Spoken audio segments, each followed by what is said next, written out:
Hello नमस्कार साथियों, स्वागत है आप सभी का आज की क्लास में। आज की बेहतरीन क्लास की शुरुआत करते हैं। पहला प्रश्न देखिएगा।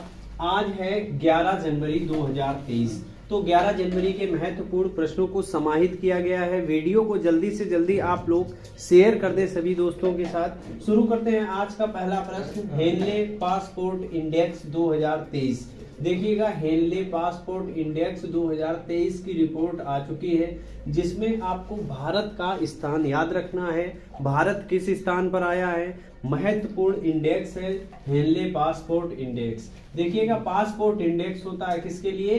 पासपोर्ट इंडेक्स जारी होता है हमारा पासपोर्ट कितना मजबूत है, हम कितने देशों की यात्रा वीजा फ्री कर सकते हैं। देखिएगा, भारत का स्थान है इसमें भारत। तो भारत इस बार 85वें स्थान पर रहा। कौन से? 85वें स्थान पर रहा है। पिछली वर्ष की तुलना करें तो पिछले बार 2022 में भारत किस स्थान पर था? तो 87वें स्थान पर था। कुछ इसमें सुधार हुआ है, 87वें स्थान पर था। कितने स्थान पर था? 87वें स्थान पर था। इस बार 2023 में 85वें स्थान पर पहुंच गया है। पाकिस्तान की अगर बात करते हैं तो पाकिस्तान का स्थान वही रहा है जो था। देखिएगा, पाकिस्तान की अगर बात करते हैं इस इंडेक्स में, पाकिस्तान तो ये लास्ट से अंत से चौथा स्थान है। कितना है? अंत से चौथा स्थान है। अंत से चौथे स्थान पर रहा है। 2022 की अगर बात करते हैं 2022 में, तो 2022 में भी पाकिस्तान का चौथा स्थान ही रहा था। इसके बाद देखिएगा, भारत का अंत से चौथा स्थान है, इसका 106वां स्थान है। कौन सा? 106वां स्थान है। पूरे देशों की कितने देशों को शामिल किया गया है? तो 199, मतलब 200 याद रखिएगा, 200 से एक कम 199 देशों को शामिल किया गया है। हेनले पासपोर्ट में 199 देश, कितने? 199 देशों को शामिल किया जाता है। अब देखिएगा, आप लोग सोच रहे होंगे कि हमने 199 देश बताया कि 199 देशों को शामिल किया गया और पाकिस्तान अंत से चौथे स्थान पर है और इसका स्थान 106वां है। ये कैसे? देखिएगा, 106वां। अगर अंत की बात करते हैं, अंत का स्थान सबसे अंतिम स्थान पर जो रहा है वो अंतिम स्थान है 109वां। अंतिम स्थान रहा है 109वां। अब ये कैसे? 199 देश है, 109 देश कैसे 109वां स्थान कैसे रहा? तो कई एक देश होते हैं उनको बराबर स्थान दे दिया जाता है। जैसे कह दिया गया कि 24वें स्थान पर 2 देश हैं, 25वें स्थान पर 3 देश हैं। इस तरीके से 109वें स्थान तक जारी की गई है। तो 199 देशों को शामिल किया गया है। भारत का स्थान 85वां है और 87वां स्थान 2022 में था। अगर पहले स्थान की बात करते हैं तो जापान के बाद सिंगापुर का स्थान आया है। जापान पहले स्थान पर है और पिछली बार भी रहा था। तो जापान पहले स्थान पर। जापान, देखिए, जापान की अगर बात करते हैं तो 193 देशों में वीजा फ्री यात्रा कर सकता है। 193। तो सबसे मजबूत किसका रहा है?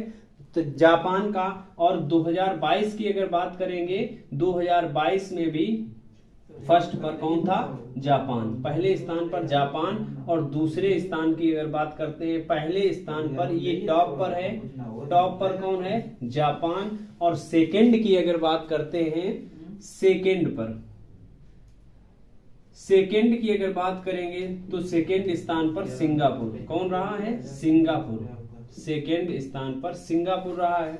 अब देखिएगा, भारत का आपको स्थान याद रखना है। भारत का 85वां स्थान रहा है। ये 59 देशों की यात्रा कर सकता है। कितने? 59 देशों की यात्रा वीजा फ्री कर सकता है। अगर पाकिस्तान की बात करते हैं तो 32 देशों की यात्रा। कितने?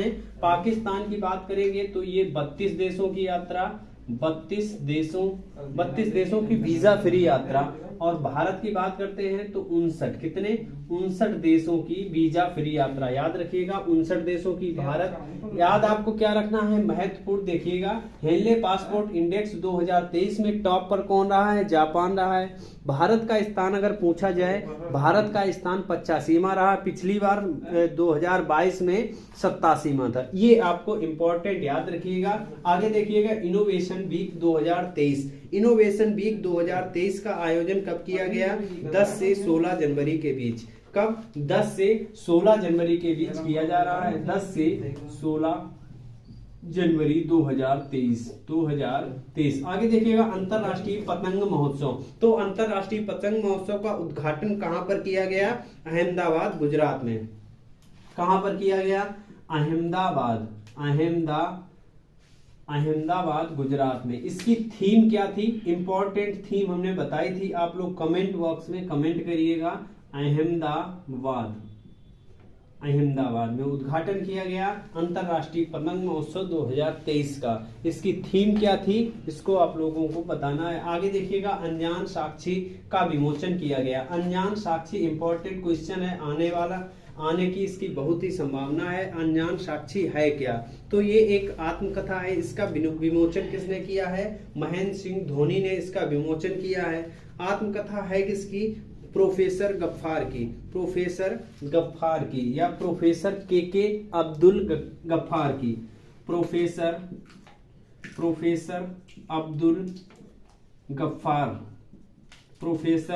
अब्दुल गफ्फार या प्रोफेसर के अब्दुल गफ्फार की आत्मकथा है कि आत्मकथा। ये आपको याद रखना है कि आत्मकथा। अगर ज्यादा अंदर से पूछेगा तो इसका विमोचन किसने किया, तो विमोचन किसने किया, महेंद्र सिंह धोनी ने। विमोचन किसने किया, धोनी जी ने। विमोचन पूर्व भारतीय क्रिकेटर महेंद्र सिंह धोनी ने।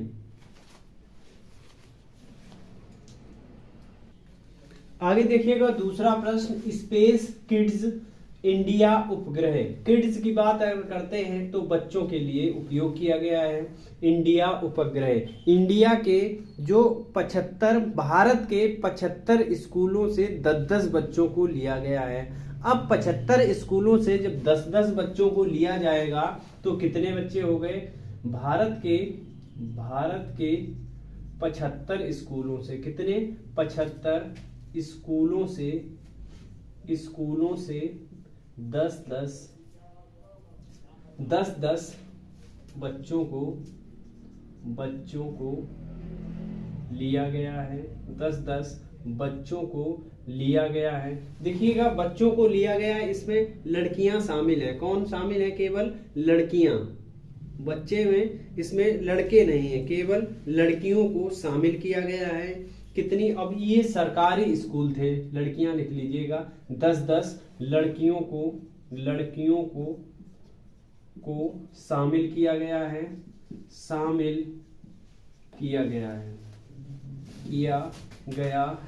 अब ये कौन लड़कियां हैं, तो 10-10 लड़कियों को शामिल किया गया है। कितने स्कूलों से, 75 स्कूलों से। कितनी हो गई, 750 लड़कियां, 750। अब ये सरकारी स्कूल की थी, किसकी, सरकारी स्कूल की 750 लड़कियों को शामिल किया गया है। इन्होंने उपग्रह बनाया है। क्या बनाया है, इनके द्वारा उपग्रह को तैयार किया गया है। उसको लॉन्च कौन करेगा, इसरो के वाहन पर इसको लॉन्च किया जाएगा। इसरो के वाहन पर लॉन्च किया जाएगा। इंडिया उपग्रह इसरो लॉन्च करेगा। कौन लॉन्च करेगा, इसरो का फुल फॉर्म और हेडक्वार्टर बताइएगा। ISRO, भारत की space agency, Indian space research organisation. Headquarter कहां पर है इसका, बेंगलुरु में। हेडक्वार्टर बेंगलुरु में है। और इसके हेड कौन है, हेडक्वार्टर बेंगलुरु में है। हेड कौन है, सोमनाथ। कौन है, सोमनाथ। तो स्पेस किड्स इंडिया उपग्रह इसको कौन लॉन्च करेगा, इसरो द्वारा लॉन्च किया जाएगा। 750 लड़कियों को शामिल किया गया है उपग्रह बनाने के लिए। और किसके व्हीकल पर लॉन्च किया जाएगा, इसरो के व्हीकल पर लॉन्च किया जाएगा, या इसरो के वाहन पर, इसरो के वाहन पर लॉन्च किया जाएगा। किसके वाहन पर? इसरो के वाहन पर लॉन्च होगा। अब लॉन्च की तारीख कब है? तो लॉन्च कब किया जाएगा? 16 जनवरी को। कब? 16 जनवरी को लॉन्च किया जाएगा आजादी सेट नामक उपग्रह से। आजादी सेट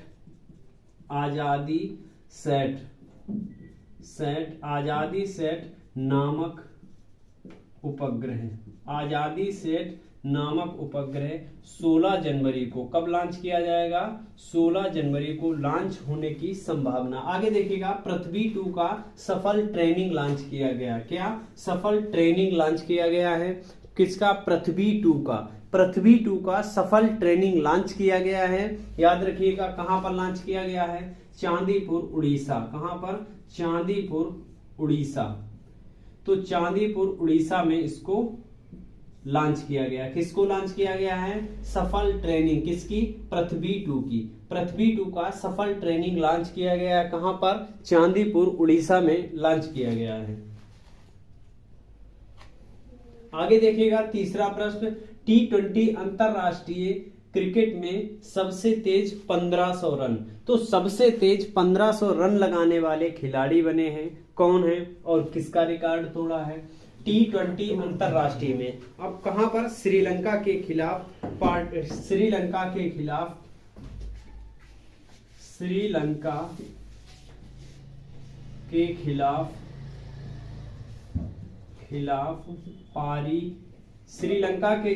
पारी खेल रहे थे। उसी दौरान श्रीलंका के खिलाफ पारी के दौरान, लिख लीजिएगा, इसके दौरान इन्होंने रिकॉर्ड बनाया है।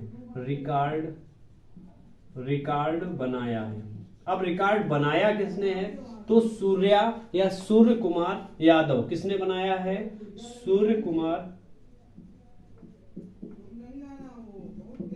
यादव। किसने? सूर्य कुमार यादव ने बनाया है। अब देखिएगा, इन्होंने रिकॉर्ड किसका तोड़ा है? ग्लेन मैक्सवेल का। 843 बालों में 1500 रन। कितने? 843 में 1500 रन बनाए इन्होंने। और ग्लेन मैक्सवेल, अब ग्लेन मैक्सवेल दूसरे स्थान पर हो गए। किस स्थान पर? दूसरे स्थान पर ग्लेन मैक्सवेल दूसरे स्थान पर होंगे। इनके देखिएगा, इन्होंने 843 में 1500 रन बनाए, उनके 940 में 1500 रन थे। कितने? 940 में 1500 रन थे। आगे देखिएगा, 45वां शतक लगाकर सचिन तेंदुलकर की बराबरी की है। 45वां शतक लगाकर सचिन तेंदुलकर की बराबरी कर ली है। किसने कर ली है? 45वां शतक लगाकर सचिन तेंदुलकर की। किसकी? सचिन तेंदुलकर की बराबरी कर ली है विराट कोहली ने। किसने? विराट कोहली ने बराबरी कर ली। आगे देखिएगा, पोलो खिलाड़ी की सबसे ऊंची प्रतिमा कितनी ऊंची है? 120 मीटर ऊंची। किसकी है? पोलो खिलाड़ी की 120 मीटर ऊंची प्रतिमा कहां पर बनाई गई है? मणिपुर में। कहां पर? मणिपुर में बनाई गई। मणिपुर के ही खिलाड़ी थे। कहां पर? मणिपुर आपको याद रखना है। 120 मीटर ऊंची प्रतिमा मणिपुर में। अगर पूछा जाए पोलो खिलाड़ी की सबसे ऊंची प्रतिमा कहां पर बनाई गई है, तो कहां पर? मणिपुर में। 120 मीटर ऊंची मणिपुर के ही पोलो खिलाड़ी थे। आगे देखिएगा, बेलिंडा क्लार्क की सबसे ऊंची बेलिंडा क्लार्क की प्रतिमा का अनावरण किया गया। कहां पर किया गया है? तो बेलिंडा क्लार्क की प्रतिमा का अनावरण बेलिंडा क्लार्क ने ही किया है। ये एक बल्लेबाज, ये एक क्रिकेटर या कप्तान थी। बल्लेबाज या कप्तान, तो पूर्व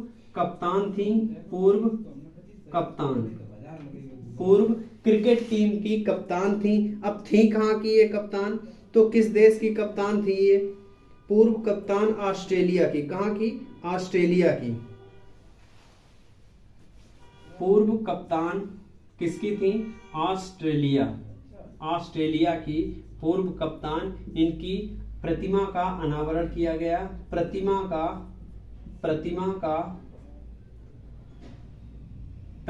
का अनावरण किया। प्रतिमा का अनावरण, प्रतिमा का अनावरण। तो इनकी प्रतिमा का अनावरण इन्होंने ही किया है। आगे देखिएगा चौथा प्रश्न, भारत का सबसे तेज भुगतान ऐप लॉन्च किया गया। भारत का सबसे तेज भुगतान ऐप लॉन्च किया गया। इसमें 5% कैशबैक भी मिल रहा है। कितना? 5% ये कैशबैक भी अभी दे रहा है। 24x7 इसमें सर्विस होगी। 24x7 हेल्पलाइन मिलेगी आपको। देखिएगा भारत का सबसे तेज, इंपॉर्टेंट है, याद रखिएगा। जैसे गूगल पे, फोन पे, इस तरीके से भारत पे इस तरीके से भुगतान ऐप लॉन्च किया गया है। भारत का सबसे तेज है। अब इसमें क्या क्या मिलेगा? 24x7 मतलब 24 घंटे 7 दिन हेल्पलाइन उपलब्ध रहेगी। हेल्पलाइन इसमें 5% कैशबैक, 5% कैशबैक अभी चल रहा है। कैशबैक 5% सभी ट्रांजैक्शन पर। तो 5% सभी ट्रांजैक्शन पर कैशबैक मिलेगा इसमें। और क्या दे रहा है देखिएगा, 24x7 हेल्पलाइन, 5% कैशबैक, और इसमें सभी प्रकार की सुविधाएं हैं। जैसे रिचार्ज, ब्रॉडबैंड, बिल भुगतान, रिचार्ज, इसमें ब्रॉडबैंड या किसी तरीके का भी रिचार्ज या बिल भुगतान कर सकेंगे। और इसमें जो गूगल पे वगैरह में सभी सुविधाएं मिलती हैं, जैसे ऑनलाइन खरीदारी है, ब्रॉडबैंड रिचार्ज है, बीमा है, इसमें बिल भुगतान, रिचार्ज आदि की सुविधाएं मिलेंगी। ये इस तरीके से लिख लीजिए, ऑनलाइन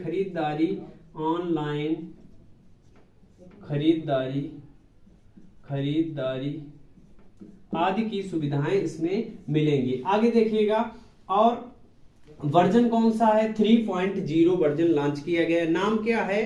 पे रूप, PABYRUP,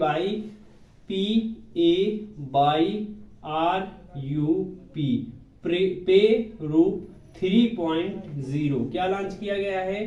पे रूप 3.0 याद रखिएगा। याद कैसे करेंगे? पे मतलब पे करेंगे, रूप रुपया, 3.0 ये वर्जन है। इसको याद ना करिएगा, कोई जरूरी नहीं है। तो वर्जन यहाँ पर लिख लीजिएगा। वर्जन कौन सा लॉन्च किया गया है? 3.0। तो पे रूप 3.0 का वर्जन लॉन्च किया गया है। पे रूप ये भुगतान ऐप है। इसको लॉन्च कहां पर किया गया है? लॉन्च कहां पर किया गया है? लुलु मॉल। कहां पर? लुलु मॉल में लॉन्च किया गया है। लुलु मॉल बेंगलुरु में। कहां पर? बेंगलुरु में लॉन्च किया गया है। लुलु मॉल बेंगलुरु में इसको लॉन्च किया गया है। आगे देखिएगा पांचवा प्रश्न, अमूल के एमडी पद पर नियुक्त किया गया है। अमूल के एमडी पद पर नियुक्त किया गया है। इसमें अभी तक RAS सोनी थे। कौन थे? RAS सोनी एमडी थे। अमूल गुजरात के एमडी कौन थे? RAS सोनी। तो RAS सोनी ने इस्तीफा दे दिया है। 1982 से कंपनी से जुड़े थे। RAS सोनी। किसने? RAS सोनी के इस्तीफे के बाद ये घोषणा हुई है कि एमडी पद पर नया किसे नियुक्त किया जाएगा? तो RAS सोनी के इस्तीफे के बाद। RAS सोनी अभी तक इसमें एमडी थे। ये 1982 से कंपनी से जुड़े थे। 1982 से कंपनी से जुड़े थे। अब देखिएगा, जब 1982 में ये कंपनी से जुड़े थे तो ये सीनियर सेल्स मैनेजर के रूप में जुड़े थे। किसके? सीनियर सेल्स मैनेजर के रूप में कंपनी से जुड़े थे। सीनियर सेल्स मैनेजर के रूप में कंपनी से जुड़े थे। 1982 में कंपनी से जुड़े थे RAS सोनी। याद रखिएगा, इस्तीफा ज्यादा महत्वपूर्ण है। पूछा जा सकता है कि अमूल कंपनी के अभी हाल ही में एमडी पद से इस्तीफा किसने दिया? तो RAS सोनी ने। किसने? RAS सोनी ने इस्तीफा दिया है। अब नियुक्त अस्थायी तौर से किया गया है। अस्थायी तौर से नियुक्त किया गया। किसे बनाया गया? देखिए अमूल के एमडी पद पर किसे? जेएन मेहता को। किसको? जेएन मेहता। जेएन मेहता। तो जेएन मेहता को अस्थायी तौर पर नियुक्त कर दिया गया। अस्थायी तौर पर अभी नियुक्त कर दिया गया है जेएन मेहता को। किसको? जेएन मेहता को अस्थायी तौर पर नियुक्त कर दिया गया है। अब देखिएगा, बात करते हैं अमूल की। अमूल की बात करते हैं तो अमूल का हेडक्वार्टर कहां पर है? अमूल का मुख्यालय कहां पर है? तो हेडक्वार्टर है आनंद, गुजरात में। कहां पर? आनंद या आणंद, गुजरात में। कहां पर? आणंद, गुजरात या आनंद, गुजरात में इसका हेडक्वार्टर है। इसकी स्थापना कब हुई थी? तो अमूल डेयरी की अमूल की स्थापना कब हुई थी? ये कार्य किसका करता है? डेयरी का। 14 दिसंबर 1946। 14 दिसंबर